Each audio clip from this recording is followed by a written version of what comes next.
বিশ্বনেতাদের সঙ্গে করমর্দনের সময় ভারতের প্রধানমন্ত্রী নরেন্দ্র মোদীকে উপেক্ষা করেছেন ফ্রান্সের প্রেসিডেন্ট ইমানুয়েল ম্যাক্রন।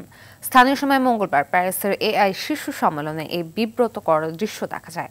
সম্মেলনে অংশ নিয়ে বিশ্বনেতাদের স্বাগত জানাতে হাজির হন ফরাসি প্রেসিডেন্ট ইমানুয়েল ম্যাক্রন।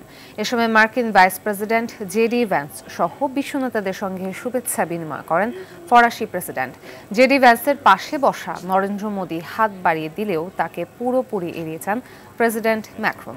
এরপর ঘটনাটি নিয়ে সামাজিক মাধ্যমে তোলপাড় সৃষ্টি হয়। কেউ কেউ এই ঘটনাকে কূটনৈতিক অবজ্ঞা হিসেবে উল্লেখ করেছেন। তবে ফরাসি বা ভারত সরকারের পক্ষ থেকে এই বিষয়ে কোনো মন্তব্য করা হয়নি।